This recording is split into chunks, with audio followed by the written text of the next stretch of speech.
Well, welcome to the latest edition of Trojan Football Talk. I'm your host, Tom Vartanian. Today's show brought to you by American Credit Union, for every day, for everything. Located next to Little Caesars at 3944 Route 281 in Cortland. By the Cortland Voice, the exclusive media partner of Trojan Football Talk. For all your local news and sports in Cortland County at no cost to you, check out CortlandVoice.com. By the Royal Auto Group on Route 281 in Cortland, the home of no hassle, no razzle-dazzle. Check them out at RoyalAutoGroup.com. By Yeaman Real Estate at the entrance of Yeaman Park off I-81, exit 11 in Cortland. By DJ Philly C. Make your wedding, party, or event extra special with the best DJ in the area. Contact DJ Philly C at 607-745-4346. By Nikki C's Hometown Pizzeria and Meatball Shop on Route 281 next to Hobo's in Homer. Find them online for fast, secure ordering or call 607-749-5300. They have a unique menu with dietary-specific options. Nikki C's, your grab-and-go specialists. By Graftex, located on Elm Street in Cortland. Founded in 1984, they provide custom screen printing and embroidery for teams and local businesses. Graftex continues its dedication to servicing customers' needs for innovative graphic designs, custom and printed apparel, and quality service. They are easy to contact at 1-800-417-7791. By Seven Valley Agency at 18 Tompkins Street in Cortland for all your personalized insurance services. Give them a call at 607-753-1821 or check them out online at sevenvalleyagency.com. Seven Valley Agency, where your money matters, our advice counts. By Isaac Merker Studio, handling all your photographic needs in Central New York since 1982 at 74 Hamlin Street in Cortland. Give them a call at 607-756-0849 or check them out online at isaacmerker.com or on their Facebook page. By M&D Deli, located on Central Avenue in Cortland. Open Monday through Friday from 7 a.m. to 3 p.m. M&D has breakfast sandwiches, bakery items, and daily lunch specials. They are also available for catering. Check out their Facebook page for more information. Stop by or call 607-753-TO-GO. That's 753-8646 and look for the new food truck in the spring of 2022. By Crop Growers LLP, the first choice in crop insurance located in Homer. Contact KC Slade at 607-591-2460 for more information. By the First National Bank of Dryden at 12 South Main Street in Homer, safe, secure, and locally owned for all your banking needs. For more information, stop by, call 607-662-4179, or check them out online at drydenbank.com. Well, this is our annual year-end look at the 2021 season. We'll have one more show kind of regarding the 2021 season in the coming week with the banquet coming up this weekend. They handle all the player awards, and then we'll get together again with Coach Gary Podsiedlik and go through all the award winners and everything. But this is one where we're just going to take a look back at what was the 2021 season. Technically a season that saw them play 13 games if you count the short spring season. Mm-hmm. But anyways, a 9-1, nice run in the fall season. Ironically, the B West side didn't prove to be much of a challenge. The toughest games until the loss at the end of the season main end in the regionals, a Section 4 power. The three toughest games of the year, the three toughest opponents were actually VVS, Central Valley Academy, and of course the B East champion New Hartford, and Homer took care of all three of them, VVS twice, and so we said we'll go through that. And of course joining me is Coach Gary Podsiedlik. So again, welcome, Coach, and this will be kind of at least fun to look back at everything that the 19 seniors and the rest of your players put together this year for a very good overall season. Currently ranked 6th in the state, and that's probably about where you'll end up. I can see you could bump up a little bit, right, maybe, but that makes about sense now with the teams that are left and as the rankings went and everything. But even a 6th place finish overall, even though you were one of the top 2 teams pretty much all season long, right? A 6th place in the state, when you consider, you could be, your final loss could be what could be the state champion, because Maine Endwell is in the state tournament, and they're just shown to be a powerhouse again anyways. Mm-hmm. Well, Tom, thanks for having me. And again, like you said, it'll be nice to take a quick look back here at what's happened. We're working hard. We got our celebration due to COVID. We're not going to do a full-blown banquet, but we're going to use the gym space so we can spread out. Young Coach Pete put together a really cool highlight film of around 50 plays from the season that we'll watch while we eat some cupcakes, and we got bottled water and some cider and things like that. And then we'll convene with our mask on in the auditorium, and we'll do our normal ceremony to celebrate this sectional title season. And, like you said, you mentioned we're 6th. I jokingly, not even jokingly, I told people often, I love the respect our program gets, at every level, locally, regionally, statewide. But understand that when they were ranking us in the top, 2, 3, I love my kids and I really love what we did. And we played at a level, where the sum of the parts was greater than the whole. But I said to my coaches, I was wrong. I said, I don't even think we're a top 10 team until we got to the second week of the playoffs. And I said, wait a minute, we're beating good teams. When you beat CVA, you blow out Marcellus, a team that really is a pretty good football team. Then we beat CVA in a battle, and then we beat Vernon Verona-Sherrill for the second time in an outstanding football program with tough kids and tough coaching. I said, I guess I have to eat my words. We are definitely a top 10 team, no doubt in my mind. It was kind of cool to see one of my former assistants, the head coach at Batavia, saying, hey, wouldn't it be nice if we can meet up? We fell a week shy of that, but Maine Endwell is rock solid. Again, they were A in the spring. They were B 2 years ago. Then they were A in the spring. They were B again this year in the fall. Outstanding program. Just a little bit more talent than us, and they found a way to get it done. But the reality is that it is nice as we prepare for our end of year celebration and the season celebration. I have the All Central New York meeting tonight where I don't run the meeting, but I get to be a part of it every year. That's, again, one of those perks you get when you're respected, and, our program is. And, I invited every single B, C, and D coach to come because it's a small school, all CNY team, and then there's a large school with the AA and A, and I believe they're going to do a 8-man all CNY team separately. So I even put the invite to all those coaches out so that, we want coaches there to help the Syracuse.com people so that we try not to miss kids who deserve that recognition. So that'll be tonight, and which is kind of great timing because other than all state, we'll know all the honors and awards our kids have earned and achieved, through the news media and so forth this year. And it's pretty nice. I mean, some things went unnoticed during the year. We noticed, but Sam Sorensen, he was out Player of the Week. By the local television channels, and it's kind of cool that you get some real nice recognition just based on your performance. Nobody was down to see us practice and talk to us with those kids. They just recognize the reality of performance on game night, and so yeah, there's a lot more positive to talk about here. That's for sure. And ironically, we can all guess, Logan Peck would have been one of those in the hunt for the All CNY Small School Player of the Year if he had been healthy. And then just like you say, that next man up mentality, really between David Morris running for almost 900 yards this year, and of course Sam Sorensen ran for over 900 yards and played outstanding defense, scored, led the team scoring. Sam just might be the one that could replace Logan as a possible candidate for that All CNY Small School Player of the Year. Based on raw talent and watching play on film, when you looked at Logan in the spring and then you looked at him our first 2 games, I mean, we had not only a kid who was a front runner for the All CNY Small School Player of the Year, but they identify a small and a large school player of the year, and then they give a Mr. Football award, and you can be 8-man to AA.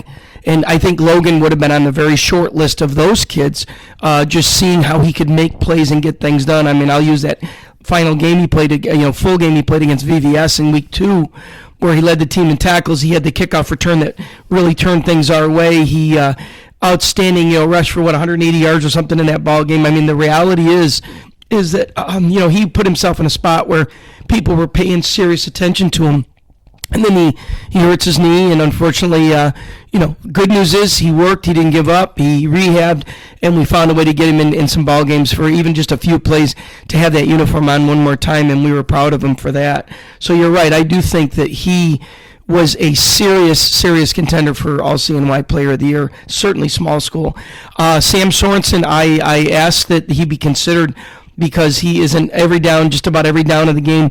Occasionally we gave him kickoff off just so it was one less 50-yard sprint he ran during a ball game. But there's no debate that he did some things that were pretty special to allow us to play the way we did during the season, as physical as we were and as four-quarter tough as we were.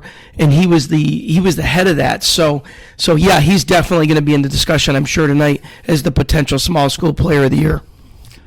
So, as we look back at the season, we said it opened up, a couple of non-leaguers against, another BE's team, actually. Chittenango is on that BE side of us. And so, rolled off that 3-game short season, kind of like, as Jim Wynn called it, the preseason game was the spring, and then had that short turnaround. came right out of the gates with a 61-14 win to, open the season. And there were only 3 home games, and so it was, at that time, because it was part of the regular season. So it was nice to get out of the gates, strong with a good statement first win. Oh, it was great. I mean, I just had my UPS guy just delivered a package to the house the other day, and he works our chain crew. And he said, Coach, unbelievable job by you and your players. And I said, well, the effort of the kids was second to none this year with this group.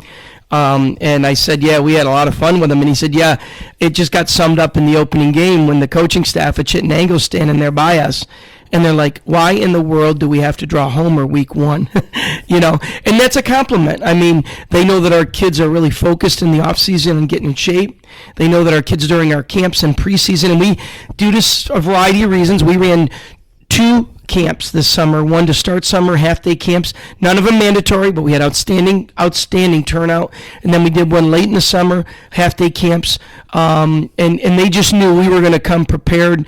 And even as a coach, I still saw a lot of things we didn't rehearse as much as I would have liked to, but we were really well rehearsed going into game 1, and it showed we could play physical and smart, and really proud of what we did to open the season, to say we take no one for granted, because I really have a lot of respect for Coach Cretero and his crew at Chittenango. And they got tough kids. We really got off to an awesome start, and they weren't quite there yet at that point in the year.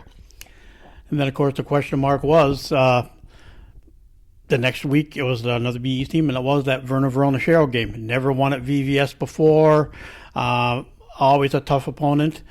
And you want one of those tough games to say, where are we in reality? Right.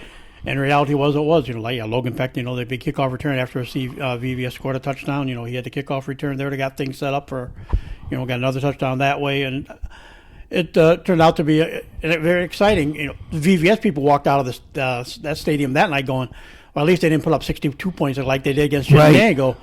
But it was a 9-point game, and I just joked with people, said, we'll meet again. Right. And of course, we did when sectionals rolled around. But, that 30-21 win really kind of told the guys, hey, we are a good team this year. No doubt about that. I mean, several of their players, and not disrespectfully, they just said, guys, we'll see you in the playoffs, because it was a pretty good shot. We'd somehow run into each other in the playoffs, and it worked out that we did.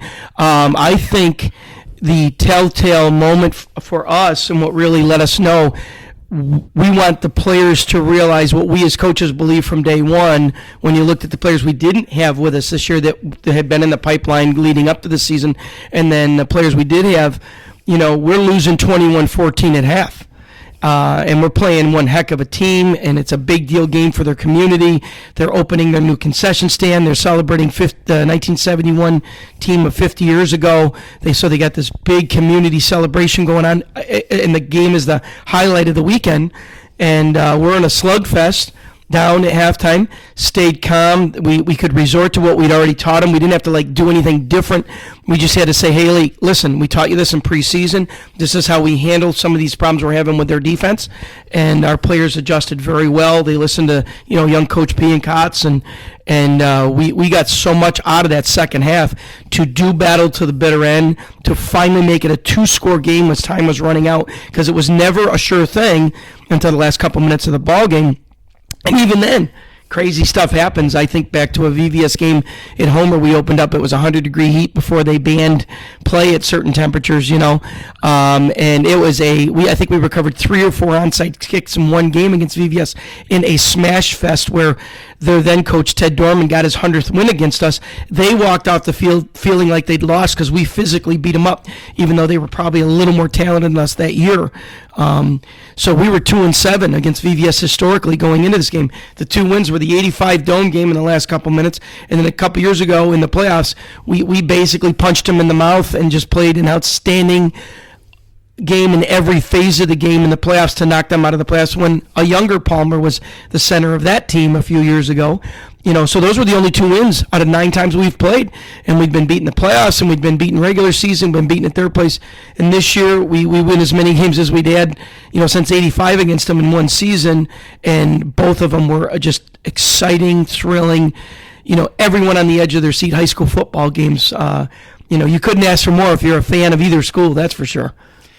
And then the rest of the next 4 games were basically the B West portion of the season, because we did lose the West Hill game, and Adam Griffiths does. He wants to come on and do a podcast with me. Actually, I talked to him at Maine when he wants to come on and talk about preparing for homer. Of course, we want to get his uncle on, Gary, from Florida. Hopefully, we'll get Gary on. And Joe Fiocchi was there, so he said he wants to. He'd love to do a segment. So they're great guys. Have been coaching for a long time. Because Adam said it feels like we haven't played homer in forever. I mean, it's only been 2 years. Yep. But, and he knows too, and he semi admitted to me I don't understand some of the stuff of what went on. Sure. With these two, postponements. So at least that's what he tells to me. So I think that he might be in the dark along some stuff too that nobody else was. So at the time, it's weird. In the 5-game spring season we had, which the first one was going to be a scrimmage game, officially wouldn't count in the tally, and then when it got closer, the AD at Marcellus decided he didn't want it to be a game per se. So what we were going to do is essentially what our JV did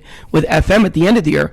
We were going to do scrimmage situation, equal in number of downs for starters and for second string kids. So our blue and our white squads, which we divide our team into. So we were going to do that in the spring with Marcellus, and then we were going to play half a game, live, clock, everything, every phase of it. But 2 days before that, Thursday, COVID strikes them pretty heavily. A couple kids actually had it, and they had a quarantine, and so we couldn't play that. So we scrimmaged ourselves, and we turned it into what I just described to you as how we ran our own scrimmage. Everybody equal time. Then we did some game situation and told the boys we were filming it. We watched film with them. We diagnosed it. We analyzed it with them, and they knew why the starting lineup was what it was going into the next week's game. And we proceeded to go 3-0. With Chittenango, which had been bumped up a day due to the blizzard coming. And, we had beaten Tech as well. And who the heck was our third win in the spring? Cortland. And that was a great one because that was a build-up where Cortland was undefeated. We were undefeated. So considering it was only a half season, what a thrilling half season for everybody involved. The COVID interfered with the opening scrimmage game with Marcellus. It interfered with our West Hill game in the spring. And sadly, it interfered with the West Hill game in this fall season. But when I look at other schools like Indian River that lost 4 games due to the COVID issues, in a season, they went to the playoffs and they'd lost out on 4 weeks because they played week 0, we call it the scrimmage weekend. And I'm just thankful we didn't have to live through that and our players didn't. What we had to deal with was, not tough, but annoying, I'd say. And the good news is we still got 10 games in an 11-game season for Class B, and I really am thankful for our players' sake that we were able to do that. Yeah, and it was, like I said, it was fun just talking to Adam about, he said he would like to talk about, preparing to play homer, and he said, and I said, obviously, I haven't, 2 years, I guess the one that confused him the most was not so much this year, it happened. Yeah. He was fine with that. I mean, I've gotten in trouble over that game, so that's another story. Sure. But he said, I understand, but I don't understand. So we bumped the game up, maybe played on a Thursday instead of a Friday, making an extra day in there. But guys play on a Friday and turn around. You do that if you go on, in the sectional finals, right, you play on a Friday or Saturday, and you come right back and start Monday with. So he said, to him, it didn't seem like that be that big a deal. Right. But it's. And the good news for him is the last 2 times we've played on the field, they've won. I mean, they beat us in the opener a few years ago with that team in 19. Yeah. We did not play our sharpest. We were probably, honestly, we were probably a little more talented, I think, and they did a great job of preparing for that opening game. And we didn't play sharp. We had some turnovers. We had some kids who were, sick, and as a result, we didn't play our as sharp as we should have at that opening game, and they beat us. That was an upset win, I would consider.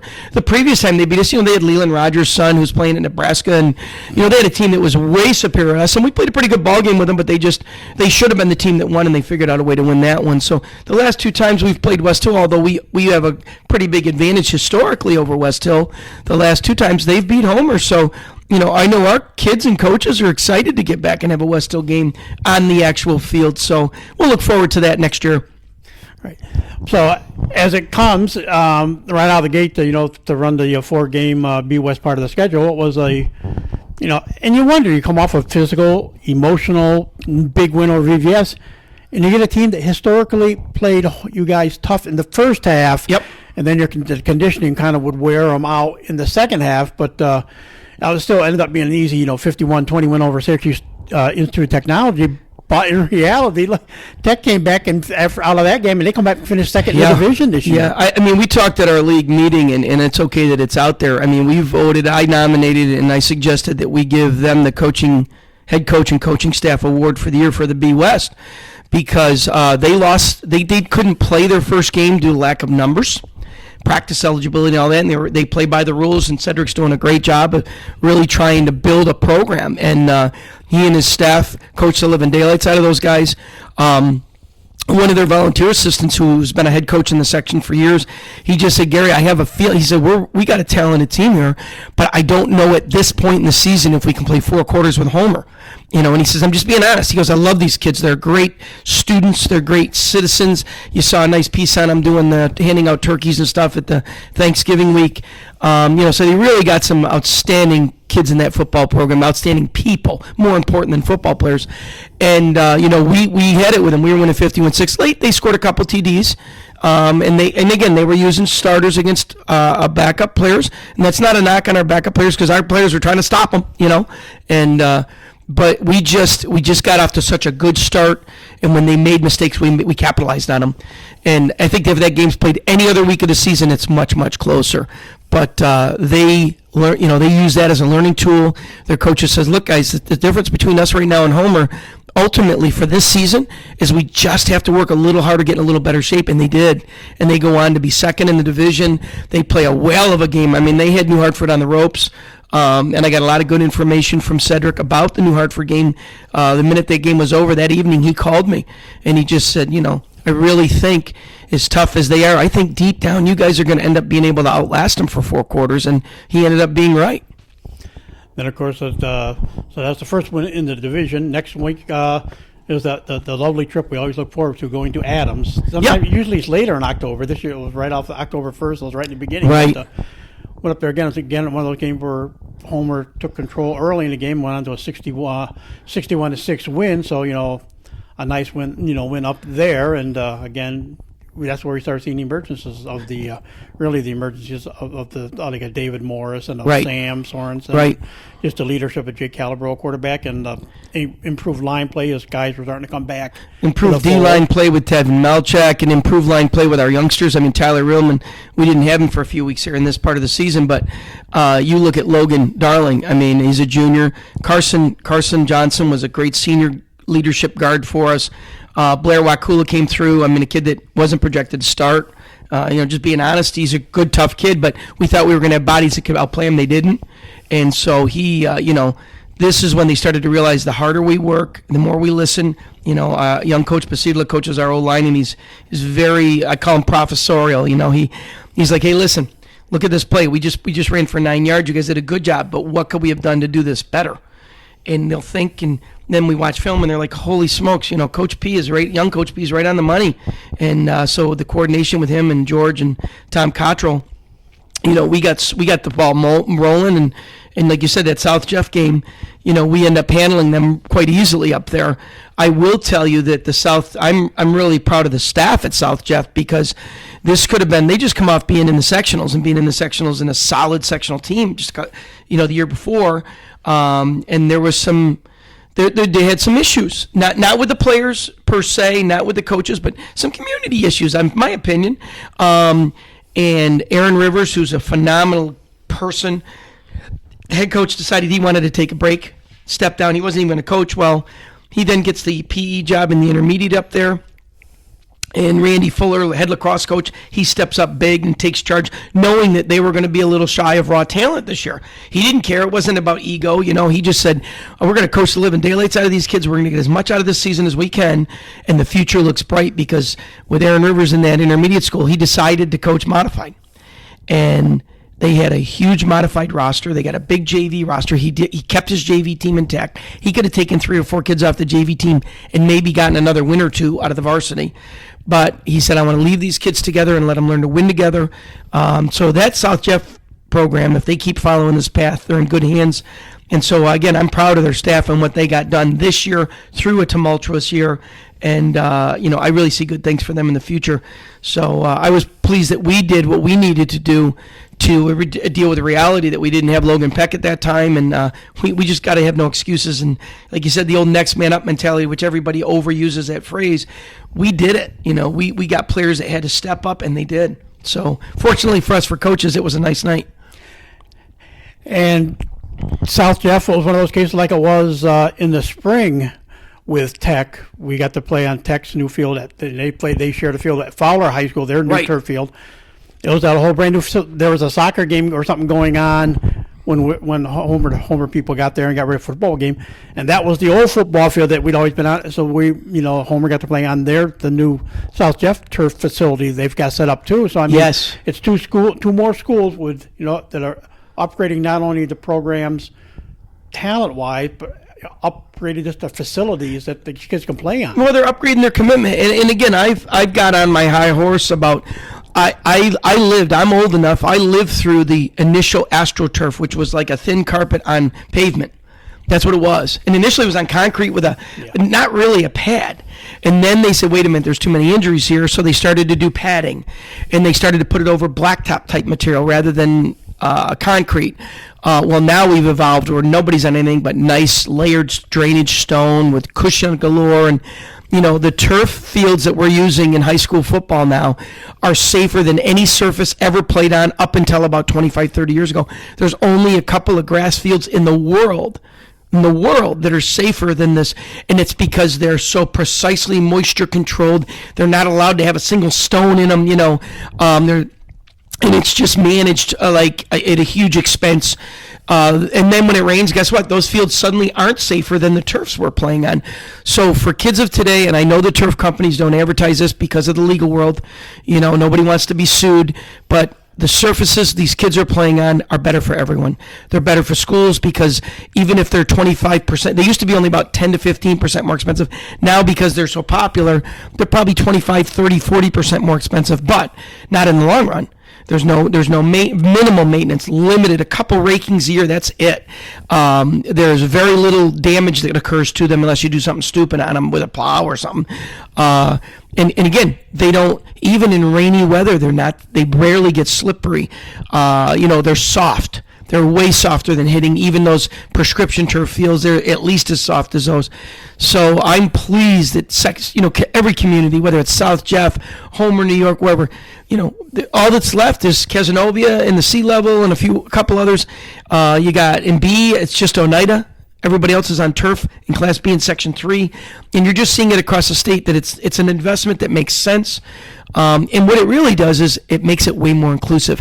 Every field sport can play on that turf, and it's better for the kids, it's better for the program, it's better for finances. Uniforms don't get ruined.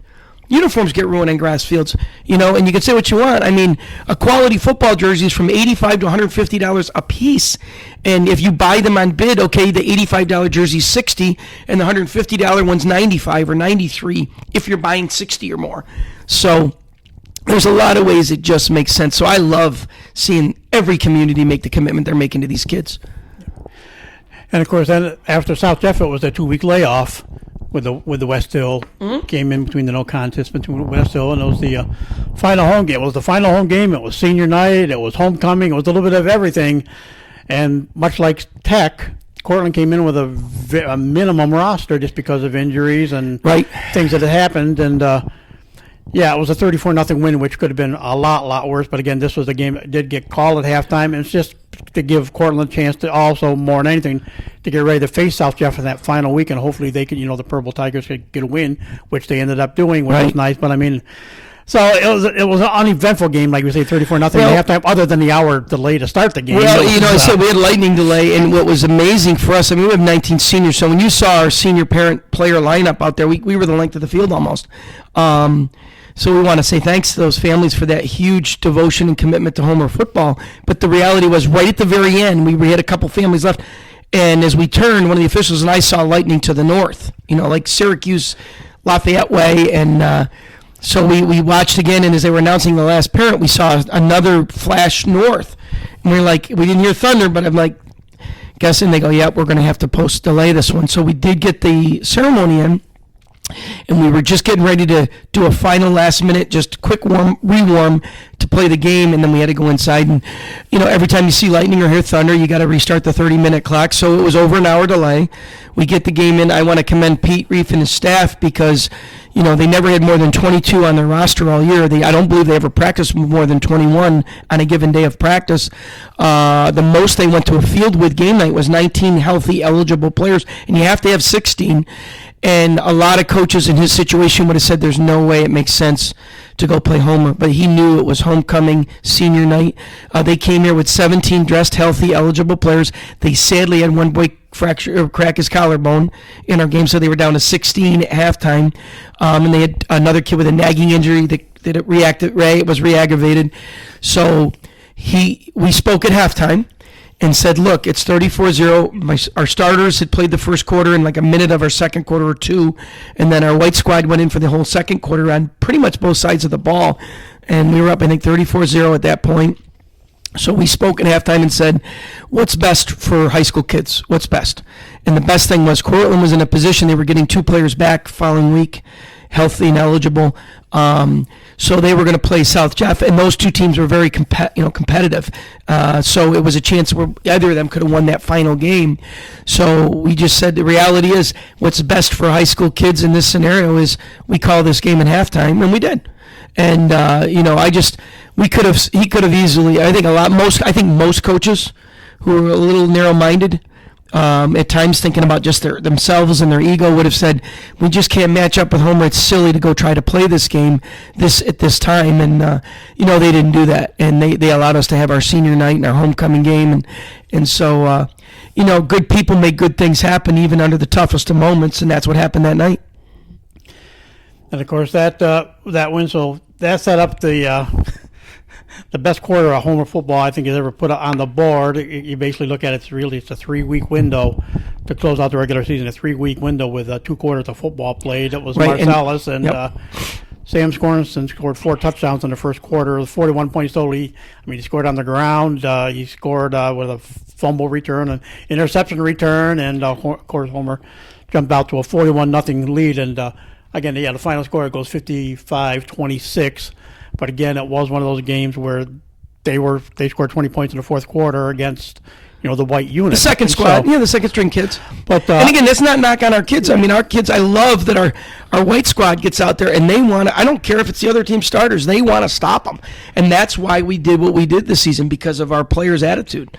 So I was pretty thankful as a coach with the effort and attitude of those kids on the white squad. And that still meant a lot in the division, because a win obviously secured, the division outright. A loss would have been I think it would have been a 3-way tie. We would have tri-champs in a 6-team league, with Marcellus and Tech of all people, but the tiebreakers would have been weird. Everything you do to figure out how things. Right, seeding might have been different. As you go back, I didn't even look at that after I knew we won. Yeah. I didn't look at this because I knew we were locked into 1, 2, 3, 4. So luckily, by us showing up to play, it made it easy on the Section 3 committee to make sure there wasn't 100 different scenarios we had to look at to make sure we didn't overlook anything in the list of criteria to seed teams for playoffs. The reality is, like you said, it was the perfect storm. 3 weeks, in 3 weeks work, 3 weeks of practice, our starters had played barely, like 14 minutes, so just over a quarter, and our backups had played about 8 to 10 minutes of a quarter, and that was it over 3 weeks of work. So we came out of the gates ready to play. I mean, we came out ready to give. We were just so excited and anxious to play a game we knew was going to be a 4-quarter game.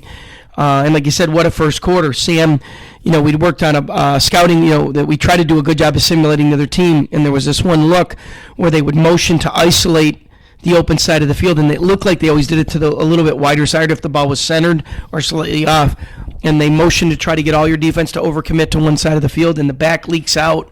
And on Wednesday in practice, we didn't get, the scout team got us on it. And they said, guys, let's reset. That's what we say, and we want to go back and line up the way we were. And we said, let's reset this. And we said, watch the motion. What happens here? Who can hurt us on this half of the field? And it's the back coming out of the backfield. So, Sam, on Wednesday, we went over that. And sure enough, Sam in the game recognizes it. So he drops. He looks right in the quarterback's helmet like we had programmed him to and taught him to. And sure enough, he makes the great read. undercuts the pass. It's a 50-yard interception return for touchdown. 30-some yard interception return for touchdown. He also had that 50-yard plus fumble, scoop, and score where they fumbled and a miscue, and the ball got kicked ahead, and Sam scoops it and scores, and then he scores twice on offense. It pretty exciting. I do think by far the most explosive quarter in my 39 years out of the 74 we've had football here in Homer. I've only been here 39 of them, and the reality is it was by far the most explosive quarter we'd ever played. And I was pretty proud. It was 55-6 at halftime. And again, I'm not embarrassed to tell people this is not, people criticize me for it. I'm okay with that. These are high school kids. There's somebody else's son on the other sideline who's worked hard to play this game, whether they can beat us or not. And the game ended up 55-26, and we got every one of our players huge volumes of time in that game.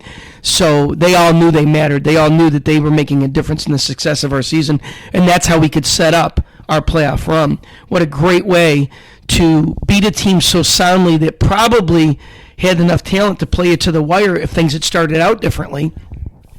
You go to the playoffs and everybody's all in. Everybody's all in and wanting to commit to figuring out a way to beat teams with probably more talent than us every single week of the playoffs. So we coaches benefited from that, that's for sure. And then, of course, it was the playoffs and going in as the B West champion, number 2 seed overall, just with the tiebreaker scenarios with New Hartford. Right out of the gate, you play a team that hasn't been into the playoffs in a number of years, Central Valley Academy.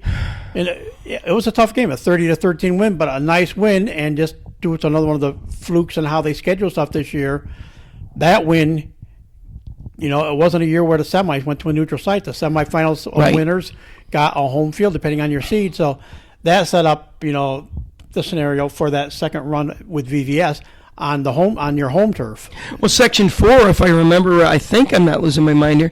They higher seed hosted every game this year, and again, that's a byproduct of COVID realities. And in Section 3, I've been on the committee multiple years. I was on it for about a decade in the 90s or into the early 2000s, and I've been on it I think at least that long now. With the West Division here, and the reality is that it was hard to find people who were willing to host at a neutral site. So we went and voted to go semis at the higher seed. I personally would like to see that continue, especially because everyone but Oneida in Class B right now has turf.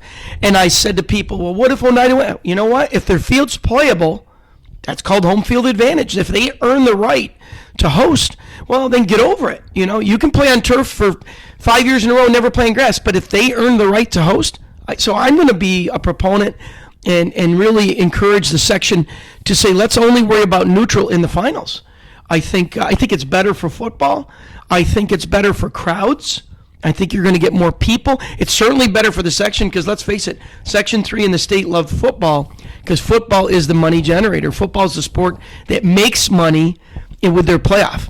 I think we're the only. I don't know if basketball makes a profit, and they might, but those are the only two that make money, and that's a part of reality. We can have all these nice things for all the kids, thanks to we're lucky we get spoiled by fans. You saw it in the Dome. We had a tremendous turnout there.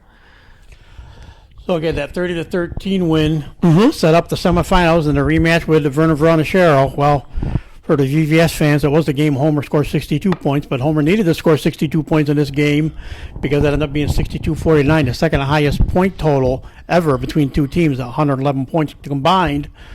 But it was also, ironically, the second time this year that Homer was behind at halftime, really. Right. And both times it was VVS. Well, and that tells you the truth. I mean, like I told you, I think that was the most impactful reality we faced in week 2 was we were down at halftime. And if you don't trust each other, you don't trust your teammates, you don't trust the adjustments we coaches give you, we don't win that game. And we did. We won it. And then the same thing here. Hey, let's not panic. As Sam Sorensen summed it up, I didn't think of it this week. He goes, we were down at 7. Week 2, we were down by 7 to VVS and 1. We're only down by 1. It was a 1-point game, I think, at halftime this time around. And so he said, guess what? We knew if we stuck together and trusted one another, we were going to have a shot to win this thing and advance, and we did.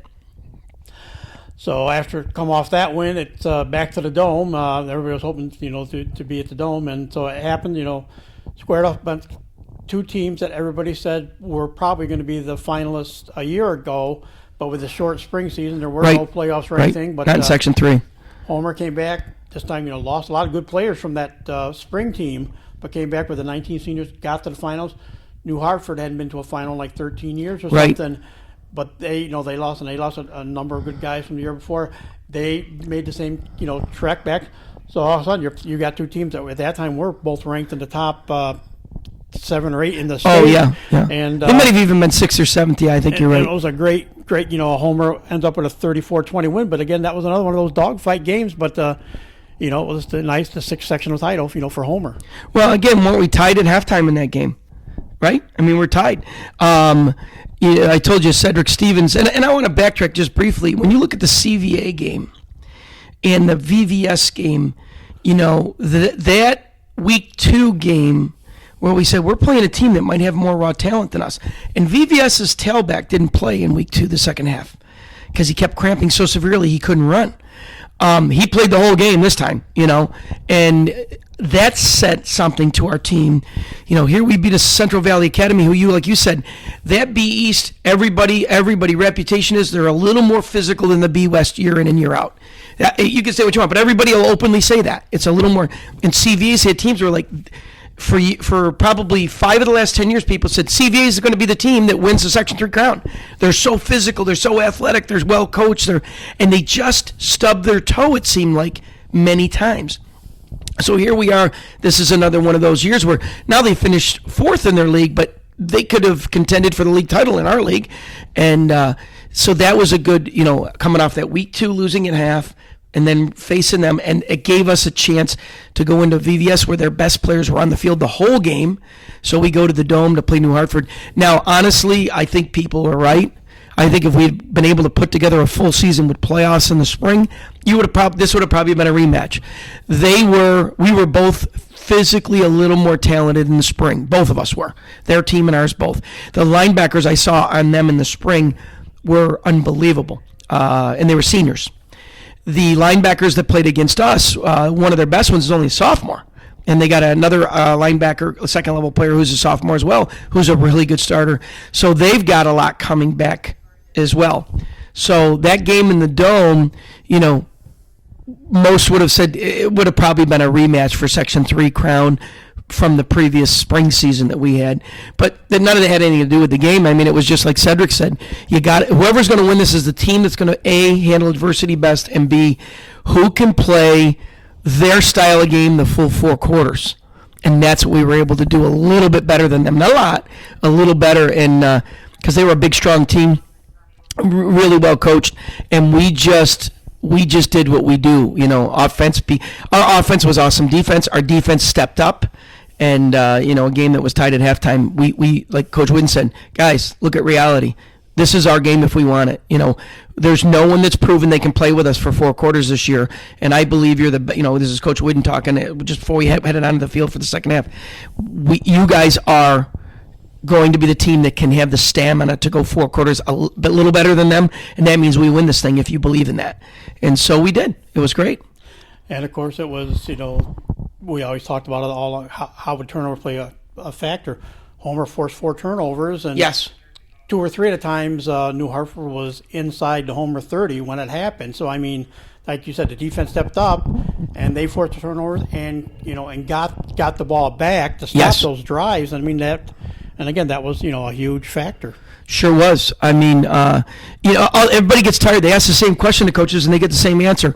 I still am a huge believer in special teams. And I think, when you look at the constant work we had to put into our kicking game to try to make it better, special teams, turnovers, and play in your game. I mean, people get sick of coaches saying those things, but that's the reality.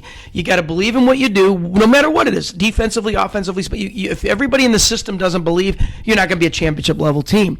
So you got to believe in that, and you got to win the turnover battle. I am really proud. I think in the last 10 years, and somebody who's close to our program, my mom's boyfriend is a wonderful man, loves high school football as much as any sport. He's a big hockey fan, but he loves high school football. And he asked me point blank, how come I feel like, especially through these years that I've been watching your kids, you don't fumble like other schools do. And I said, I don't know if that's necessarily true, but here's the deal. We spend every day, we try to accentuate the positive. We call it ball security. You'll hear Larry Zonka technique off of dive handoffs and Andy Parker technique anytime you're starting to get tackled or in a crowd. And guess what? On film, we have made it a part of our everyday practice in our pregame warm-up, our pre-practice warm-up. And when you watch film, you see it. A kid's suddenly getting closed in on, and he locks the ball away. And that little move, I watched college and pro football the last 2 weeks more than I have all season. And I'm amazed at the number of players that don't do a good job of that at those levels. And that's why the ball gets punched out. That's why the ball, and obviously they're stronger than our kids and all that. But the reality is we have kids that aren't strong who don't fumble because they listen and do the small things right. And, it proved true in that game. The turnover advantage proved to be a huge advantage in the outcome. So, of course, that all led up to the return to the regional game, and unfortunately, Homer still has got to find a way to be Section 4. But it's funny, every time you guys lose in a regional game, that seems to be the team. Twice it was Shenango Forks. This is the second time you've lost to Maine Endwell, and it very well could prove true again. Your last game there, you've lost to the eventual state champion. Yes. Yeah, I mean... They did not, when they beat us the last time, they did not win the state championship. They lost to the team from Buffalo. And that was the end of their, fourth longest winning streak in the nation, and they were doing a big documentary on it and everything. So I don't believe, if my memory serves me right, I think that was that year. I'd have to go back and double check. It might have been the next year, but I believe it was that year. But I won't be stunned, but I will find it an upset if they don't win this game. I haven't seen Pleasantville live. I know a couple coaches that have, and they're really good. But the reality is that Maine Endwell, they are extremely well coached. They run every conceivable way you can run option football. They run it. Their veer option is their go-to game, though. I mean, because they truly read it. And they've raised their kids in their program to learn to read on option from modified up. And guess what? This quarterback, who everybody's talked about it, he was a World Series championship pitcher in Little League World Series. And, he's a winner. He's an outstanding athlete, and he understands and executes the option game as good as anyone. And the minute you play, if you make a mistake, and nobody makes mistakes on purpose, but if the pitch contain guy jumps on him, he pitches it. If the guys that are supposed to be taking care of the fullback inside don't do their job, he gives it to the fullback on the veer or the dive handoff. If you shut down the AB gap rides and you overcommit and your edge linebackers jump on that part of it, well, then he sits it in and waits till you start to tackle the fullback, pulls it out, and keeps it. And you saw a couple of his best runs didn't end up in touchdowns against us. Same thing last week. He had huge runs, and they finally caught him way downfield, athletic kids who had speed, so they had a real short drive to finish the drive off and score.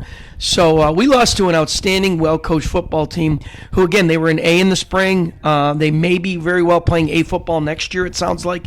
So they're a little bit bigger than us.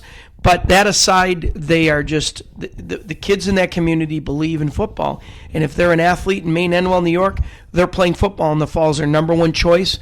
And when you have an outstanding, caring football staff that's got class, it just perpetuates itself, and that's why you're seeing the solidness. Plus, there's a lot of traditional mindset, and I don't mean that in a negative way. I used to say this about Dolgeville. The ladies running the diner, the lady waiting on you serving your cup of coffee is talking about next year's quarterback at Dolgeville High School, and same's true in Shenango Forks. And it's not true in every community down there. I mean, there's several communities right next door to Maine Endwell, right next door to Forks. They don't have winning traditions, but those schools do because they've held on to it. And, they still... And the key to that is the whole big picture. You have to have coaches that care about the kids sincerely. You got to have knowledgeable coaches who will trust their kids, and they'll try to do for their players what's best for that group of kids. And they're not so stubborn to say, we're an I formation team, and we've been that through the years, but we do some things different. Well, some years we run the counter to death. Other years we don't because we can't. And we try to do what's best for our players to win football games and have a lot of fun together. And the fun part was we got the end of the season. Stat-wise, looking some of the stats, Logan Peck did finish number 3 on the rushing list, 393 yards. And he had 2 carries against Cortland. Then he didn't play again. He got the one. Then he got the one. Well, other than the 2-point conversion in the dome, he got the 2-yard. I think it was a 2-yard touchdown run. Yeah. At New Hartford, so he didn't have very limited carries, but still averaged almost 7 yards a carry, 393 yards, and really 2 games plus 3 plays maybe. So I had to fall back to the backup tailback a lot of the year was David Morris. He became really the number 1. He ended up with 888 yards this year. He averaged almost 9 yards a carry. Scored 11 touchdowns. Mm-hmm. And Damani Durham was filling in as the backup tailback at that point. He was coming on until he got hurt. He ended up with 248 yards this year. And then he was the fullback, turned tailback, turned Mr. All everything. He, like I said, we had 2 guys with a shot at 1,000 yards, but of course, Maine will make sure neither one of them got to that point. Right. But Sam Sorensen, you didn't expect what you'd expect out of him, and everybody still talks about how big he is, just size-wise, an athlete he is.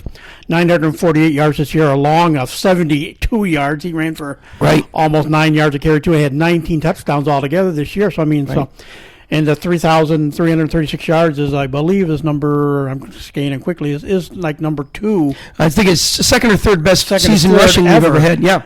We were just shy of 4,000 yards in 10 football games. You know what? That's pretty good football at any level, to be consistent. We only threw the ball for just under 600, but the reality is we did that because of 2 things. One, we always want to go with the mindset that we throw because we choose to, not because we have to. Because when you have to, you make mistakes and you have turnovers and things like that. And furthermore, like I'll use Marcellus. We're winning 55-6 at halftime. The game ends up 55-26. Let's face facts. This could have been a 500-yard season team for sure if we were forgetting the reality that we're coaching high school students who are all there for all the right reasons, whether they're on our sideline or the other sideline. And, so I think it's really impressive that we had those kind of statistics, that much offense, and that was a key to our defense, not having to play tons of defense. The games we struggled most, we put a little more defense than in the games we didn't struggle. So, there's a bunch of factors that contribute to that. But, yeah, statistically, really proud of the way we weren't. Well, you're primarily one-dimensional. You're run. Yeah, we're run because, A, we want to be, and B, we chose to be so that we didn't do foolish, embarrassing things. And so, again, we make no apologies. What a great, great effort by our players. Yeah, and again, the 3,926 total yards. Like you say, that's missing a game and a half. Because, how many yards would he had against Cortland? We should have had an 11-game schedule, and we only played half against Cortland. And so you throw that in there, and that's like one of the top 3 all-time as far as total team, rushing, passing yards, and the 62 touchdowns is number 2 behind that, 75 touchdown season back with the 2014 team. Right. Well, we had, Jaden Gavidia and Alec Bush, and, that team was full of talented players, that's for sure. And, of course, like you say, he didn't pass a lot, but he completed almost 58% of his passes. Was Jake Calabro, 38 of 66 on the year. Again, the little closer in the TD to interception ratio, but still, he had 4 interceptions, but 2 of them came against Maine and Well. So, and he had 7 touchdown passes on the year. So, but that's a minor part. But he managed and did the things he needed to there, and that kind of gets him when you look at what would he have done with a full, junior season. Right. I mean, that 584 this year throws him right kind of in the middle of the pack. Historically, and it just kept him out of the top 15 or so in career passing just because he didn't have that second season. And I said this on a previous podcast. I believe all Jake Calabro is a winner. He's a great human being. He's a great, excellent football player. He's a winner. He's a scholarship lacrosse athlete. Going to Bentley up in Massachusetts. And the deal is he had to start once as a sophomore. He won. We won with him at quarterback. He won all 3 games in the spring that we played, and then he's 9-1 here. So if you think about that, to be 13-1 as a quarterback, a starting quarterback, unselfish. His pass completion percentage, I love that percentage. That's good percentage because here's the deal: he was not so stubborn and arrogant. He was willing to throw the ball away when nothing was there, and you do that just a few times because we don't throw a ton. That hurts your percentage. Who cares? We live to see another down, and we're not turning the ball over to the enemy because we tried to force it in somewhere, and yet we had all these wins. We won every game that he was a quarterback, with the exception of that final one. So, just label him a winner, and man, oh man, are we going to miss him. And the nice thing when you kind of look at overall things, two rushing games. Sam had the best of the rushing games at 226 yards, and that came against VVS, and yes. That was the second game. Who was the other guy to have a 200-plus yard game this year? Logan Peck, the first game of the season against Chittenango, with 216. Right. When you look at the season totals, both David and Sam, with their totals, are on the they're on the lower side of the top seasons. And nice enough to see Sammy's just over 1,000 yards, 1,038, and he's got a year to go now, so we'll see where he ends up. But just even that little bit that he got this year, Logan Peck, plops himself into the career rushing, at least on the career rushing list, 1,179 yards. Right. I mean, and we've been fortunate, we're this is where we're a little old school.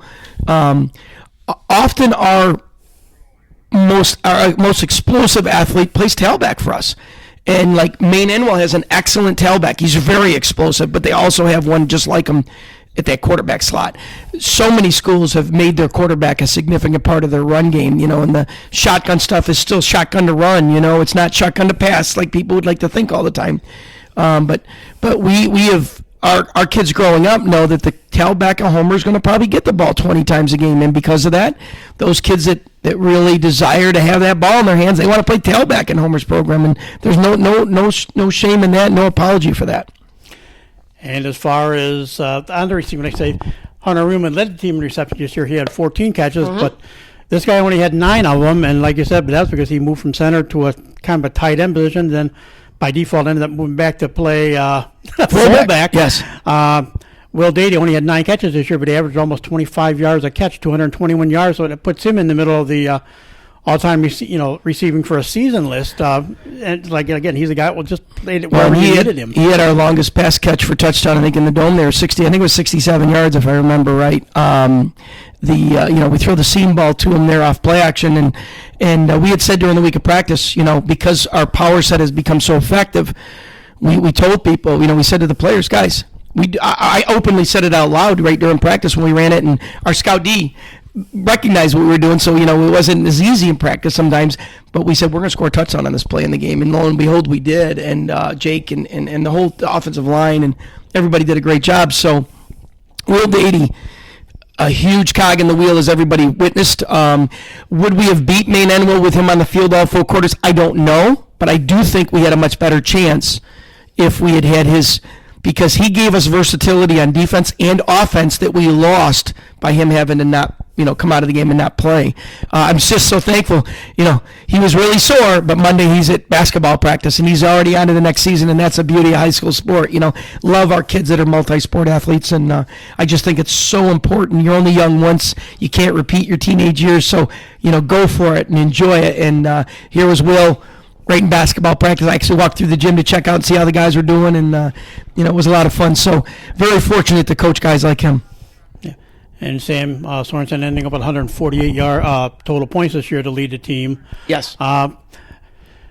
That gives them just in this time he's played. Basically it was the spring of the spring season of this. He's got 166 points, so he's already in the top 10 in career scoring.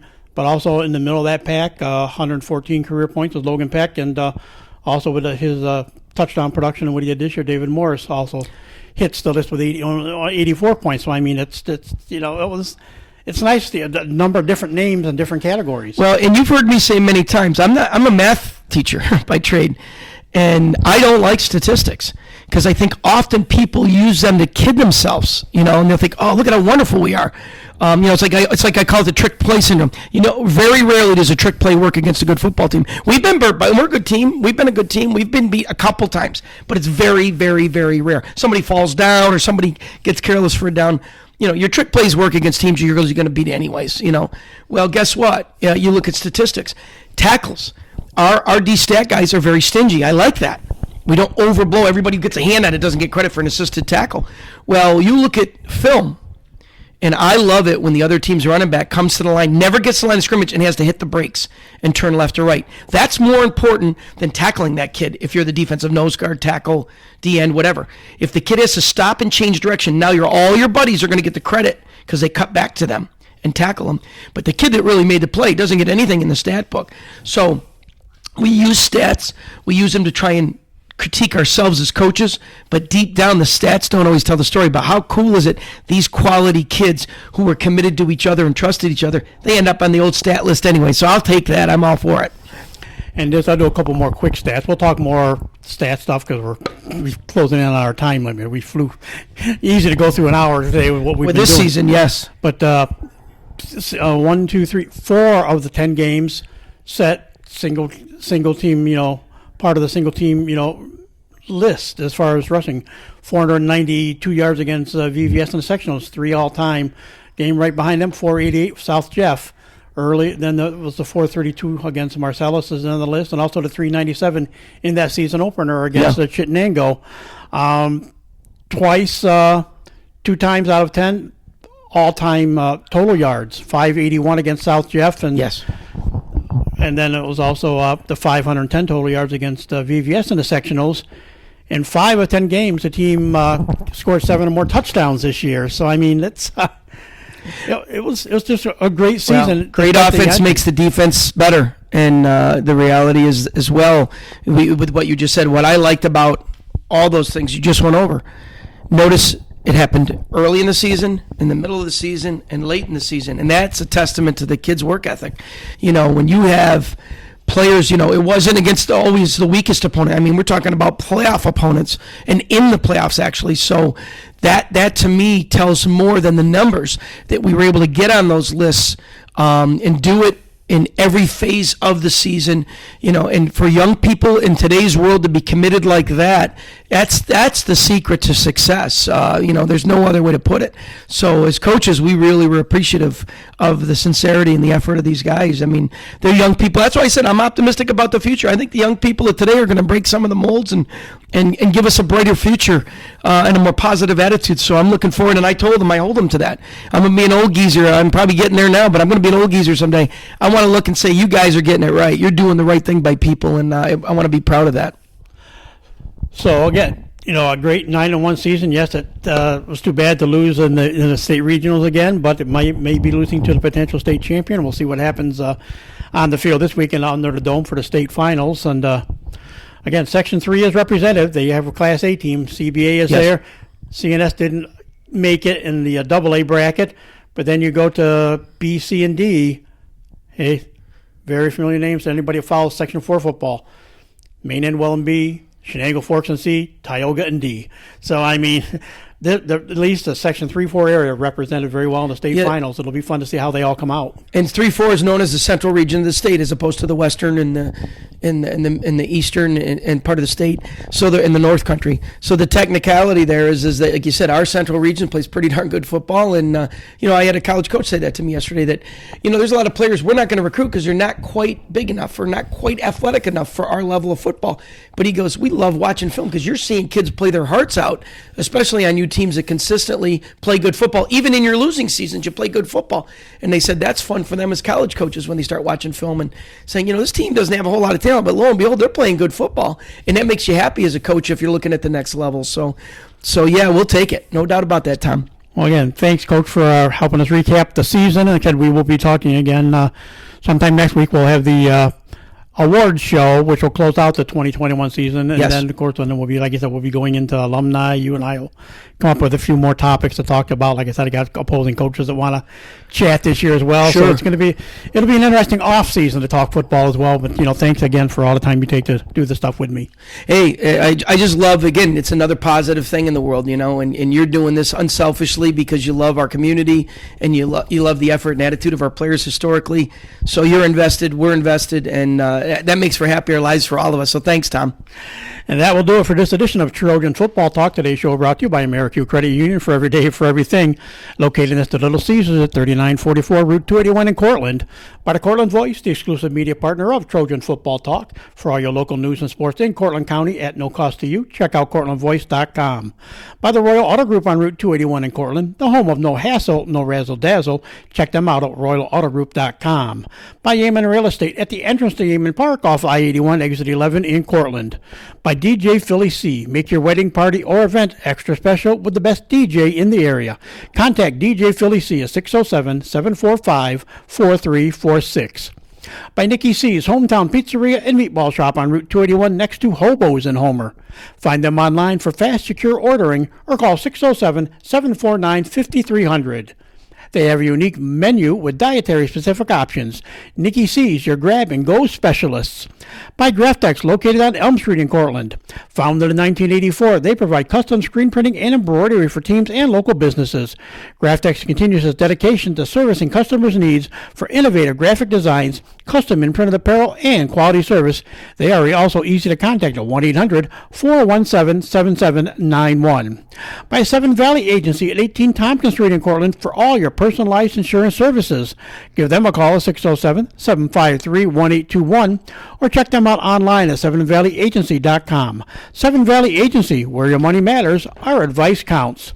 By Isaac Merker Studio, handling all your photographic needs in Central New York since 1982 at 74 Hamlin Street in Cortland. Give them a call at 607-756-0849 or check them out online at isaacmerker.com or on their Facebook page. By M&D Deli, located on Central Avenue in Cortland, open Monday through Friday from 7 a.m. to 3 p.m. M&D has breakfast sandwiches, bakery items, and daily lunch specials. They are also available for catering. Check out their Facebook page for more information. Stop by or call 607-753-TO-GO. That's 753-8646, and look for the new food truck in the spring of 2022. By Crop Growers LLP, the first choice in crop insurance, located in Homer. Contact KC Slade at 607-591-2460 for more information. And by the First National Bank of Dryden at 12 South Main Street in Homer. Safe, secure, and locally owned for all your banking needs.